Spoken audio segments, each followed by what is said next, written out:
Eu vou ler bastante, vou falar pouquinho. Marcos 5, a partir do 21. Tendo Jesus voltado de barco para outra margem, uma grande multidão se reuniu ao seu redor, enquanto ele estava à beira do mar. Então chegou ali um dos dirigentes da sinagoga, chamado Jairo. Vendo Jesus, prostrou-se aos seus pés e lhe implorou insistentemente: minha filhinha está morrendo, vem por favor e impõe as mãos sobre ela, para que seja curada e viva. Jesus foi com ele. Uma grande multidão o seguia e o comprimia. Estava ali certa mulher que havia 12 anos vinha sofrendo de hemorragia e padecera muito sobre o cuidado de vários médicos e gastara tudo o que tinha, mas em vez de melhorar, piorava. Quando ouviu falar de Jesus, chegou por detrás dele, no meio da multidão, e tocou o seu manto, porque pensava: se tão somente tocar em seu manto, ficarei curada. Imediatamente cessou sua hemorragia, e ele sentiu em seu corpo, e ela sentiu em seu corpo que estava livre de seu sofrimento. No mesmo instante, Jesus percebeu que dele havia saído o poder, virou-se para a multidão e perguntou: quem tocou em meu manto? Responderam os seus discípulos: vês a multidão aglomerada ao teu redor e ainda perguntas: quem tocou em mim? Mas Jesus continuou olhando ao redor para ver quem tinha feito aquilo. Então a mulher, sabendo o que tinha acontecido, aproximou-se, prostrou-se aos seus pés e, tremendo de medo, contou-lhe toda a verdade.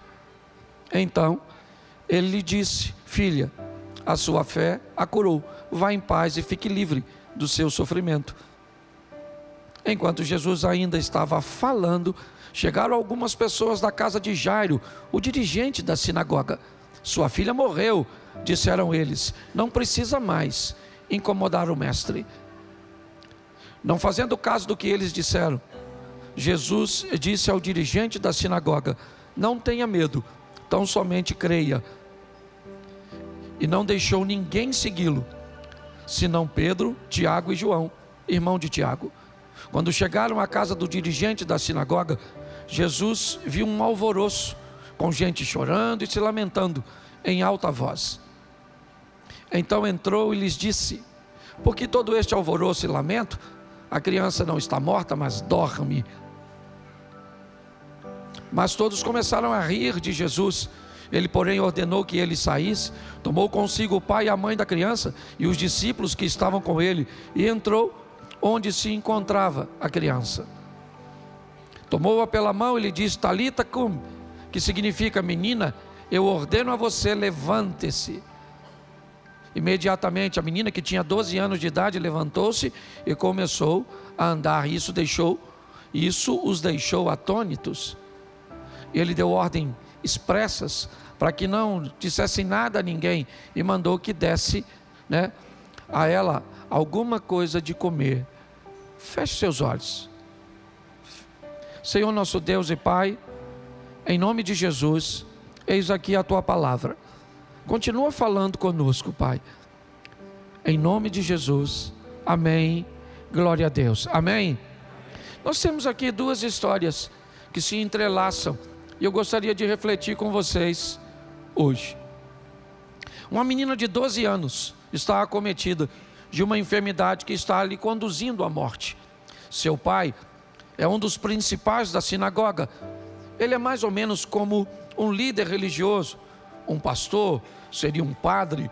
Ele seria alguém responsável pela religião que representa. Ele é o chefe da sinagoga. Ele tem seus prestígios, ele tem uma série de coisas, que vêm com o cargo que ele ocupa. Mas, mais do que chefe da sinagoga, mais do que alguém popular e talvez reverenciado por um grupo de pessoas que o seguia, ou que retirava conhecimento de seus estudos, existe sobre ele algo muito especial. Ele é pai. Ele é pai de uma menina que está doente. Ele está olhando para sua filha e está vendo que a cada dia que passa ela está mais próxima da sepultura. Provavelmente ele já tentou todos os recursos que podia para salvar sua filha, mas a medicina daquela época não tinha o que fazer para salvar a menina. A cada dia que passa, ela está mais debilitada. A cada dia que passa, ela está mais perto da morte. Aquele pai precisa tomar uma decisão. Ainda existe um lugar para se procurar ajuda, mas esse não é um lugar que lhe agrade. Esse não é um lugar cujo qual ele veja com bons olhos. Há um homem percorrendo as cidades próximas de onde ele mora. Alguém cujo qual o prestígio anda crescendo. Ele tem curado pessoas. Ele tem feito milagres. Ele tem realizado muitas coisas. Mas não será perigoso procurá-lo? Será que os fiéis da sinagoga cujo qual Jairo representa não iriam embora? Será que ele não teria pessoas fugindo agora de seus conselhos, já que ele vai se rebaixar para pedir ajuda a este homem, que aliás seus correligionários, os amigos de Jairo, diz que a força que alimenta o ministério de Jesus vem das trevas? Ele faz esses milagres por causa de Beelzebu. Jesus foi acusado disso. Só que apesar de todas essas coisas, Jairo está diante de algo muito firme, que é o apego que ele tem à sua filha.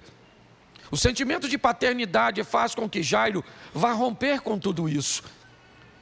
Vai fazer com que a sinagoga dele, as pessoas que frequentam lá, as ofertas, sabe, e todo o prestígio político que ele ganhou por liderar uma comunidade, nada disso para Jairo agora vai somar tanto quanto a vida de sua filha. Jairo então rompe com tudo isso para procurar Jesus, porque ele sabe que precisa de um milagre na sua filha, e é para lá que ele vai. Quebrando tudo isso, Jesus acaba de desembarcar. A notícia chega até Jairo. Cafarnaum é o local. E agora Jairo vai na direção de Jesus publicamente, ao contrário de Nicodemos, que esperou anoitecer. Ele não tem muito tempo assim. Ele vai durante o dia, ele se prostra diante de Jesus e diz: Jesus, a minha filhinha está morrendo, eu preciso que o Senhor vá até minha casa. As pessoas devem estar olhando e dizendo: esse aí não é Jairo, o cara da sinagoga? Não é o líder da sinagoga? Como é que ele se rebaixa e vem se dobrar o joelho diante desse indivíduo, filho do carpinteiro? Tem alguma coisa de errado. É lógico que tem alguma coisa de errado, que na verdade nunca deveria ter sido chamado de errado. O homem está oferecendo prioridade à sua casa. Um homem está oferecendo prioridade a seus filhos. Um homem está oferecendo prioridade à sua família. Jairo agora está mostrando o que vale de verdade para ele. O que vale de verdade para ele é o futuro de sua filha. Se aquela menina morre, as coisas passam a não fazer sentido. Primeiro, porque uma inversão está sendo estabelecida. Nenhum pai cria filho para sepultá-lo. Todo pai cria filho para ser sepultado pelo filho, e não para sepultar ele. Jairo então rompe tudo isso, vai até Jesus e vai pedir a Jesus que vá até sua casa. Jesus prontamente atende Jairo. Sim, ele diz: eu vou para sua casa, claro, fique tranquilo, vamos caminhando. E a história dá uma pausa. A história para entrar uma outra história no lugar, de uma outra pessoa necessitada. Ela não tem 12 anos como a menina. Aliás, 12 também marca a sua história, porque fazem 12 anos que ela está doente. provavelmente sofrendo de uma anemia profunda, de uma debilidade grande por causa de seu fluxo sanguíneo. A única diferença dessas duas pessoas, seja a menina de 12 anos, seja a mulher que está há 12 anos doente, é que eu não vejo o pai dessa mulher. Ela não tem pai. Ou porque seu pai já morreu, ou porque a situação dela não é interessante para seu pai. Eu não sei onde ele está, a Bíblia não fala dele, porque tem pessoas que terão seus pais para defendê-la, tem pessoas que terão seus pais para custeá-las, tem pessoas que terão seus pais para corrigi-las, para estabelecer os limites, para treiná-las. Sim, tem muita gente que vai ter sucesso, vai expandir, vai crescer, vai ter apoio, vai se formar, vai se tornar alguém de bem, porque tem pai, porque tem alguém para oferecer limite, para dizer o que pode, o que não pode. Um pai precisa entender que a figura paterna não vai poder contar sempre com a boa visão, a visão agradável de seu filho. Muitas vezes o pai será visto como alguém ruim, como um impedidor, como um aferidor de medidas, como alguém que determina horários, regras. Sim, mas cadê o pai dessa mulher? Onde é que ele está? A história de alguém que tem pai para correr atrás por ela é interrompida. E agora entra a história de alguém que não tem pai. Ou se tem, ele não está ali. Por que não está? Eu não sei. Eu não sei se o que dói mais é não ter um pai, ou ter um pai que não existe de fato. Eu não sei se o que dói mais é não ter um pai, ou sequer nem saber quem ele é. Ou se o que dói mais é ter um pai que, ao invés de te proteger, abusa de você. Ao invés de tratar sua mãe com respeito, abusa dela. Eu não sei. Eu só sei que essa mulher também está na rua.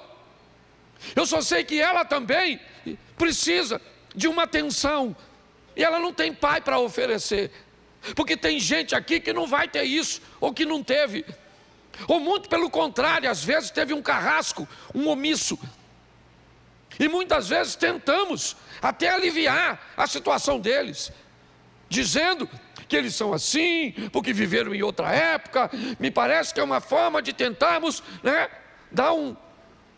proteger o nosso coração. Mas a grande verdade é que vamos precisar sobreviver a isso. São duas histórias fascinantes, porque se essa mulher não tem um pai biológico ali para defendê-la, porque eu imagino essa menina depois, já já eu vou voltar para ela, porque a história volta para ela de novo. A Bíblia só está passando para dizer que tinha uma mulher com 12 anos que tentou tudo para ficar curada e não teve sucesso, e não tinha ninguém ali ao lado dela, não tinha. Ela estava sozinha, não tinha nenhum homem para interceder, nenhum. Era muito difícil para uma mulher daquela época abordar um homem, muito. Era algo que quebrava o protocolo. Então para ela seria muito difícil, seria muito mais fácil ter alguém, um homem que pudesse chamar a Pedro, Tiago, João e dizer para ele: olha, minha irmã, sabe, eu tenho uma irmã mais nova, uma irmã mais velha, e ela está doente, então nós queríamos ver se seu mestre não pode atendê-la. Aí o pai dela poderia dizer: olha, minha filha, Jesus está... Mas ela não tinha ninguém. Porque você vai ter que aprender a sobreviver. Você vai ter que aprender a ser um vencedor, mesmo não tendo muitas vezes um pai biológico. Mas aprenda uma coisa: se o pai biológico te faltar, está lá no Salmo 27:10, ainda que teu pai e a tua mãe te desampararem, eu, o Senhor, jamais te desampararei. Me parece que a Bíblia está mostrando, ó, são dois modelos de pessoas. Uma tem o pai e outra não tem o pai biológico. Mas eu estou no céu guardando. É assim. Pare e pensa. Nesse momento que Jairo tem pressa, que sua filha está morrendo, ele já expôs sua situação para Jesus. Jesus vem andando e o que tem ali? Uma filha. Ela é filha de Jairo? Não. Ela é filha de Pedro? Não. Ela é filha de Deus. Então mesmo Jesus que veio para aqueles que tem pai, que conhece, que tem uma casa, que tem um lar, que tem uma estrutura, veio também para quem não tem. Eu não sei quem você é nessa história. Eu acho que eu sou meio híbrido. Não é porque eu já vivi com pai, já vivi sem pai, já vivi esses modelos assim ao longo da minha caminhada. Mas é muito interessante nós vermos isso, porque agora ela toca, Jesus parou. Os discípulos dizem: olha, está uma confusão tremenda, Jesus, não faz assim com a gente, não pergunta quem te tocou, porque está um vulco danado. Jesus falou: não, eu saí, senti o poder de mim, e eu quero saber, alguém me tocou. E ela disse: fui eu, Jesus, eu é que te toquei. Você lembra como é que ele despede ela?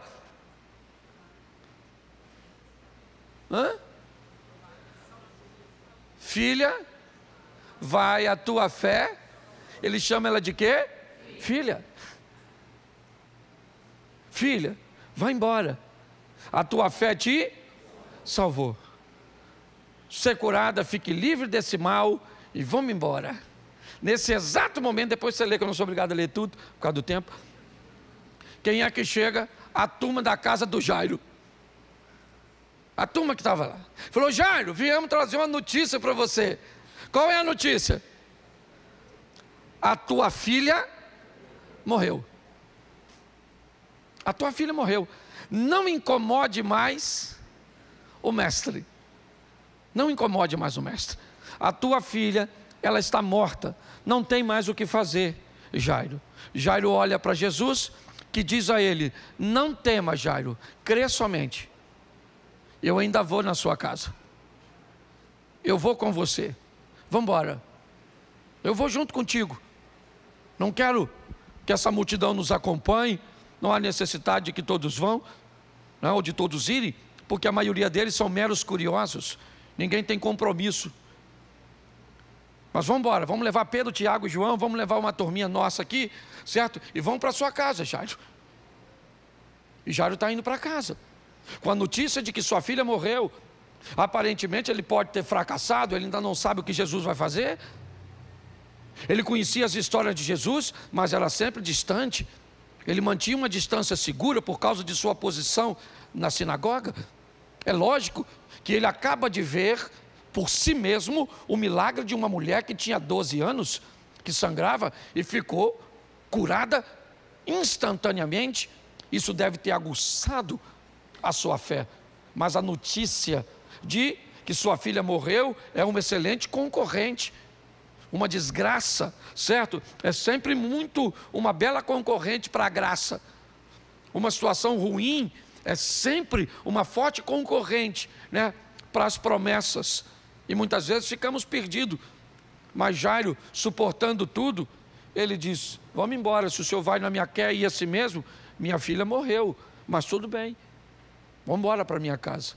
Quando ele chega na casa, de longe já sabia que não era engano, que não foi uma mensagem enganosa. O choro e o pranto dava para se ouvir de longe. Provavelmente a mãe da menina, provavelmente seus parentes, vizinhos, amigos.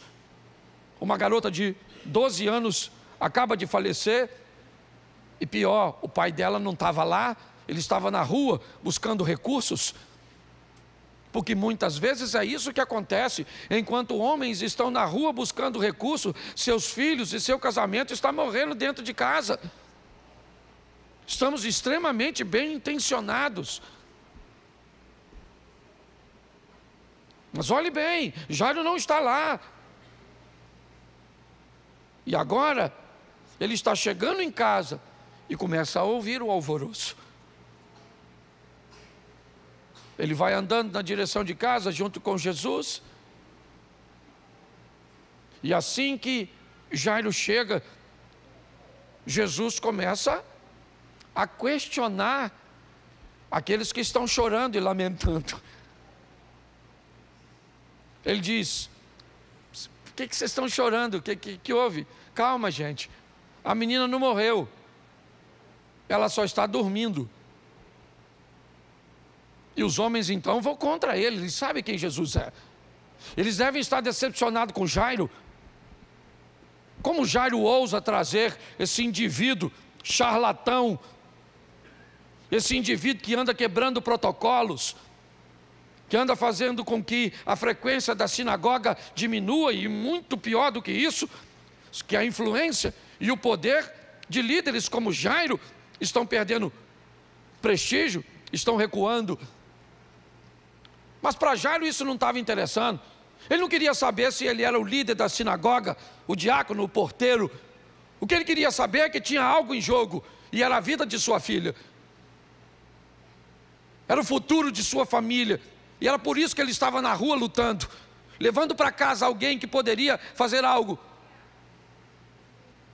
E agora, diante de tudo aquilo, Jesus disse: vamos entrar onde a menina está morta. Vamos lá, vamos. E entra Jesus, a mãe do menino, Jairo, Pedro, Tiago e João. Ele leva sua turma. Jesus está treinando, não esqueça disso. Ele não precisava levar João, ele não precisava de nenhum apoio, ele não precisava nenhuma de forcinha para levar alguém. Não. Ele precisa fazer algo muito bem feito. Então, já que ele vai mudar a mente religiosa daquela família, ele precisa que esteja lá dentro o pai e a mãe da menina, que também não precisava estar. Para a mãe bastava estar do lado de fora e ver sua filha voltar viva. Mas não é só isso. Também não é apenas isso. Ele precisa moldar, influenciar seus discípulos a acreditarem que coisas poderão acontecer, apesar da opinião contrária da multidão que está do lado de fora, dizendo: a menina morreu, acabou, não incomode mais o mestre. Então Jesus está treinando os seus discípulos, levando um novo sentido à vida daquela família e vencendo a morte. Algo extremamente desafiador para eles acreditarem, e às vezes até para nós nos dias atuais. Mas observe bem que agora Jesus, olhando para aquele quadro, o que ele tem? Seus discípulos que vão dar sequência ao seu legado, seus filhos, como você me mandou uma mensagem hoje. Seus filhos, que não são biológicos, mas são espirituais. O que ele está fazendo, seu propósito, que é transformar pessoas. E agora ele diz: Talita, cum, menina, levante-se. E o Espírito retorna a menina. E ela então torna a vida. Tudo isso acontecendo naquele ambiente particular, porque havia uma proposta. A proposta não era mostrar à multidão quem Jesus era. Houve outras ocasiões que ele fez isso, que ele queria dar uma projeção de seu ministério, ser reconhecido, ser visto, mas aqui não. Aqui ele quer mudar a história de Jairo e da casa de Jairo. Por isso a mulher de Jairo tem que estar lá, para que haja uma mudança conjunta.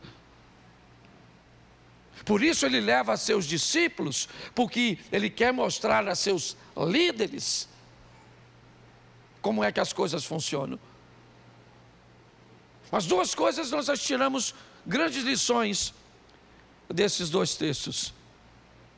Primeiro, que alguém precisa continuar vivendo com o pai, honrando o seu pai, agradecendo a Deus por ter um pai correto, por ter um pai que é exemplo, por ter um pai que é provedor, por ter um pai que é protetor, por ter um pai que é honesto, por ter um pai cujo qual você se sente honrado de tê-lo.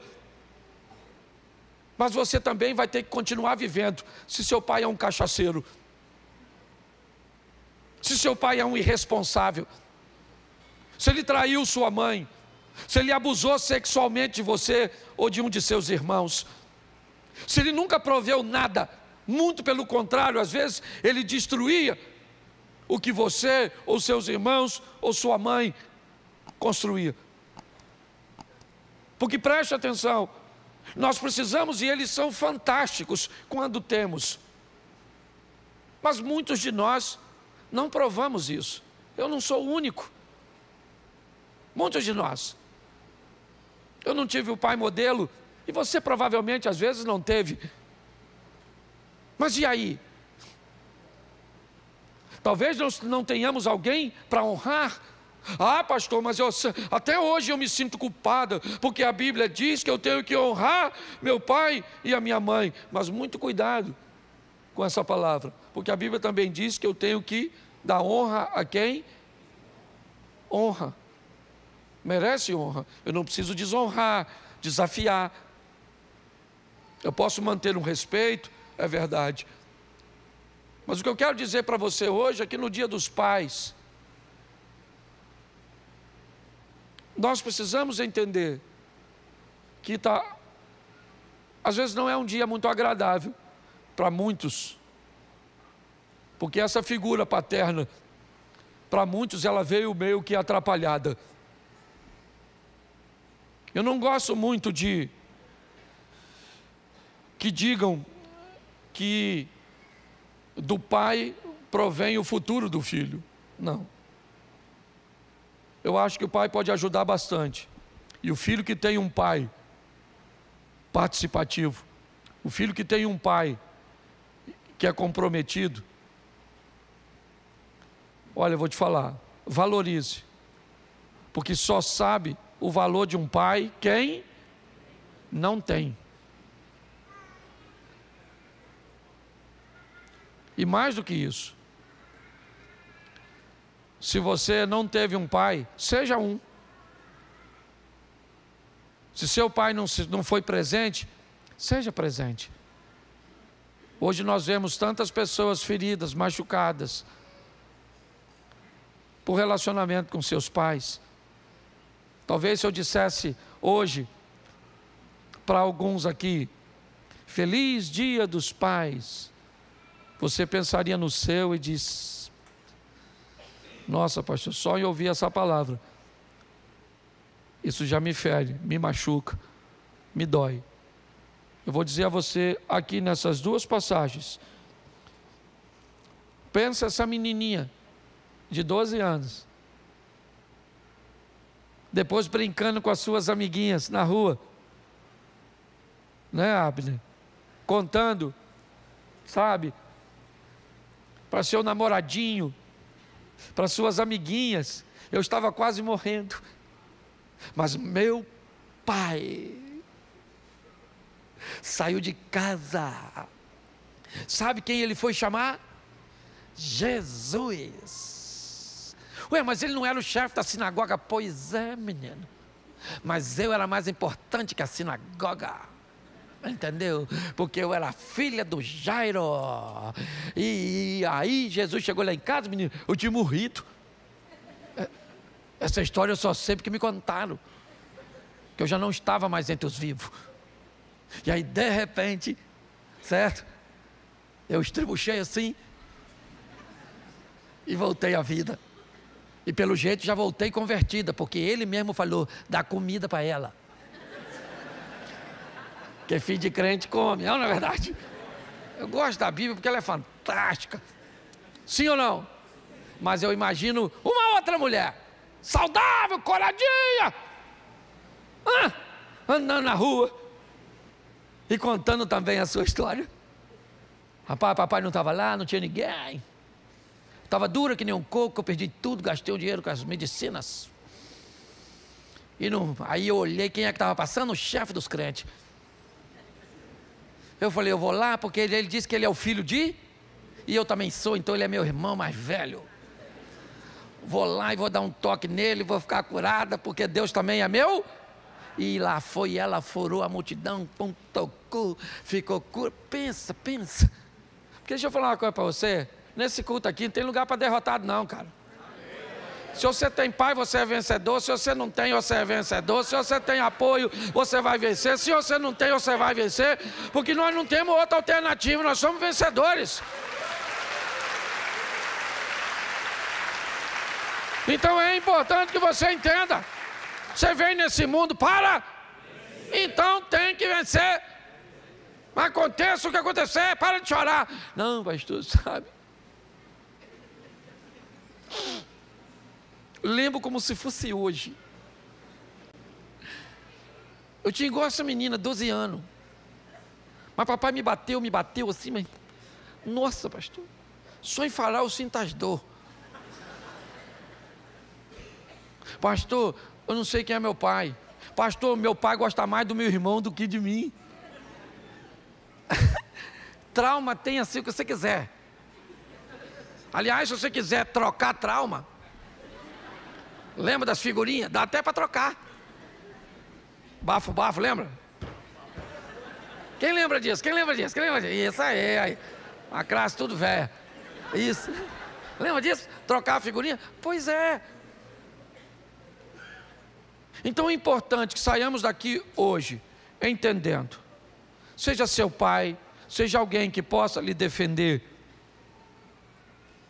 Vença. Se você não tem, saiba de uma coisa: Deus está onde sempre esteve, no trono da sua glória e no controle de todas as coisas. Então não se deixe bater pela falta de um pai. Pega esse trauma seu e coloque nos pés da cruz. Tá certo? Você pode chorar porque você lembra. Às vezes tem gente que me vê chorando falando do meu pai, fica assim, sensibilizada. Ô pastor, não chora não, choro. Quando eu falo, choro mesmo, pronto. Lavo os olhos de dentro para fora. Você está entendendo? É assim, e me deixa chorar, porque isso significa que eu tenho memória. Entendeu? E me diz que eu tinha tudo para não, mas venci, menino, venci. Ou termina aqui, já contei essa história diversas vezes, mas eu gosto. Eu moro aqui, sou nascido e criado aqui. Já morei na beira do rio ali. Já morei. Esse cara conhece aqui minha história. Fui dar o primeiro beijo com 17, beijei espelho. Não tem vergonha de falar? Eu beijava espelho, porque nenhuma menina queria namorar. E eu não queria. Eu usava quichute, calça azul bebê, uma camisa listrada. Pensa num troço horroroso. Isso. Os meninos que tinham pai, a vida toda organizadinha. Eles tinham quarto, tinha tudo, e eu tinha nada. Pensa numa vida dura. Sabe? Eu queria namorar, mas as meninas não queriam eu não. Aí as pessoas perguntavam assim: você está namorando? Aí eu falava que nada, eu quero estudar, porque eu quero ser alguém. Estudar uma ova. Minhas notas nem eram boas, eu queria namorar mesmo, é beijo. Mas quem é que ia beijar um menino que não tinha onde cair vivo? Quanto mais morto. E não ri não, que a tua era pior que a minha, a tua situação, Diogo. Fica rindo de mim, ele era pior. Se eu deixar ele contar aqui, já era, acabou. Nem vira mais culto, vira sofrimento. Mas venceu, tá aí, é o cara, o pai de 2 filhos, uma mulher bonita, venceu. Aí, tá aí, glória a Deus, porque é assim que tem que ser. Aí eu queria namorar para me terminar. Aí queria namorar ou não. As mães não deixavam. Esse menino não vai longe, não vai nada, lugar nenhum, não vai ser ninguém. Meu tio que me criava falou para ela: menina, esse menino não tem futuro. Morreu sem ver.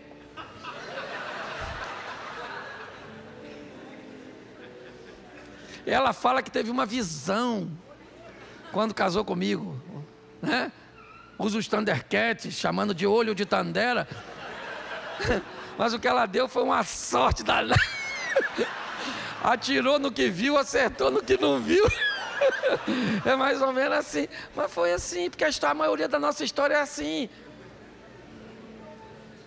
Você vai andar um tempo confuso, fazendo coisas que não deve, gostando de coisas que não agradam a Deus, mas continue no caminho. Aquele que há de vir virá e não tardará. O caminho é esse, está perto do Senhor. Está entendendo? Menino. Continuo morando em Xerém. De vez em quando eu passo na rua com ela, essa loura bonita. Menino. Aquelas velhas que não deixavam eu namorar as filhas dela, passando. com aquela menina que eu queria namorar, mas só Deus que me deu livramento, louvado seja o eterno, porque estão um bagaço danado. Eu passo, abro o ouvido do meu carro, ainda falo, paz do Senhor, querida, louvado seja Deus. Vou embora olhando para minha mulher e falando com Deus, Senhor. Nossa, como diz o José do Egito, ninguém me vendeu, eu vim na frente. Então não fique triste não, rapaz. Você é um sobrevivente. Amém?